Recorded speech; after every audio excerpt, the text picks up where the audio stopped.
You probably heard of Bill Williams and the chaos theory of trading. That's Bill Williams there. His indicators: accelerator, alligator, awesome, fractals, gator, and MFI. He uses the alligator as a trend suggestion, so to speak, and he will buy or sell based on it to a degree. And I've never seen him or took his courses or anything. I've never taken any courses, but I've watched some of his videos, and one of the things he says quite often is, here's a signal right here, we take this one, that type of thing, but we were already in the trade from back here. And what he's implying is that he's just keeps piling on these trades using different signals.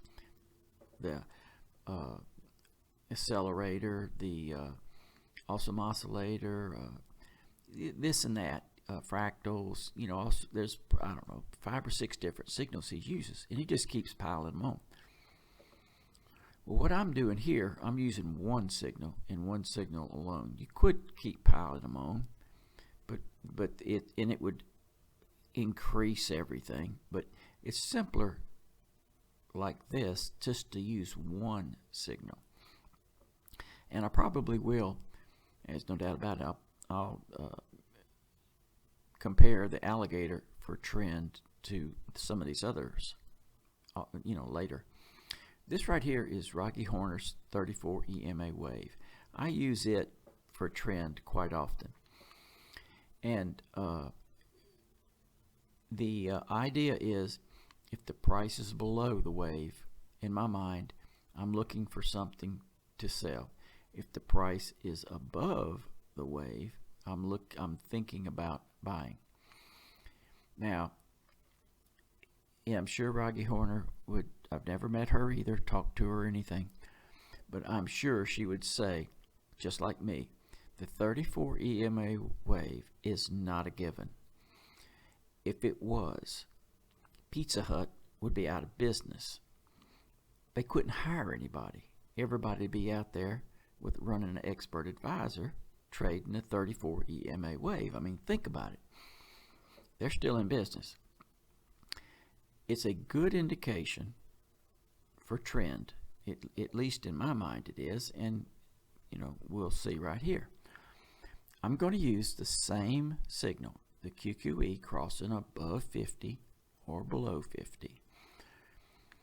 This first stretched histogram here is the QQE sig. That's what we used last time. Here is Rocky Horner's 34 EMA wave in histogram form. So if the close is above the wave, it's blue. If the close is below the wave, it's red. If the close is in the wave, like in here, it's black. In other words, you don't really know. So let's go with it, and you can see it's different than the QQE. QQE is saying, the QQE signal trend, if you want to call it that.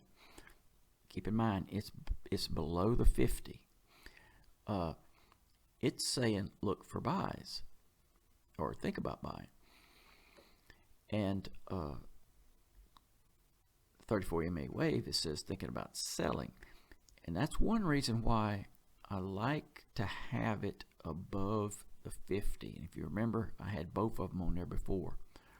One was above or below its signal line. The other was above or below the 50. Like here, it's above 50.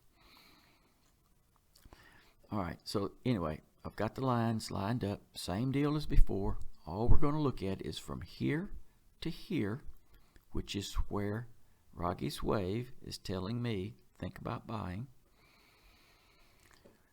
It's not saying get out there and buy.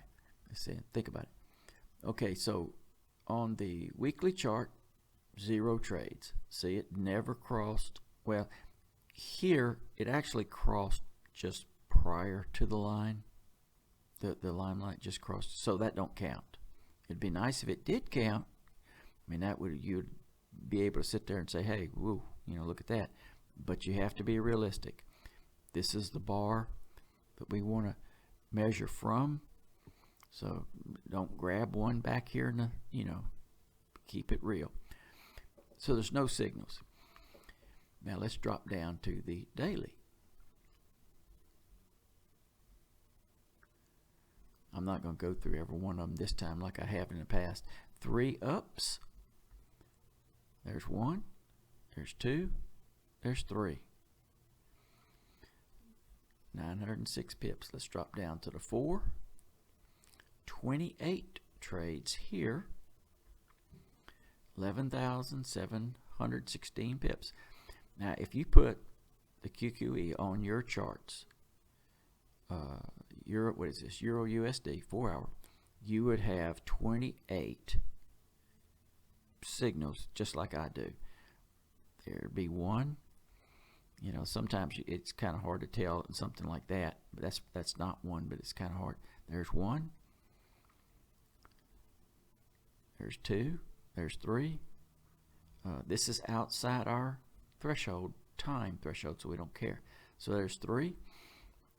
And if you scrolled on back, you'd see the others. There's 4. If you scrolled on back, you'd see them. You'd see just exactly as many as me. 11,000 pips. Now, if you would have been selling in that period of time, it would have been a net loss, which is naturally, But anyway, there it is. It's no guarantee, but now we can see Raghee's Horner's wave as it compares to the QQE signal. Let me see here. Alt H. Let me okay. I don't even. Okay, QQE.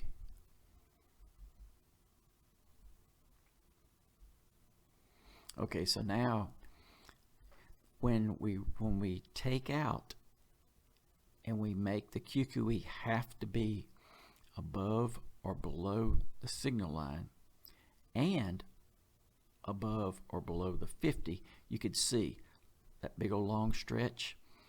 It's no good.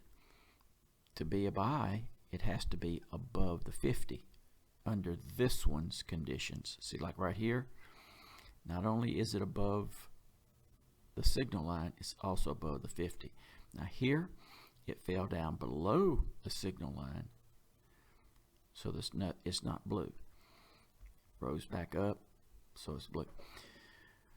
But anyway, you get the idea. You sit there and compare them, and the whole idea of this is just kind of like a fictitious searching for the best trend signal anyway, so I'll just slowly go through them. We'll see which one works out to be the best. And that's enough of that.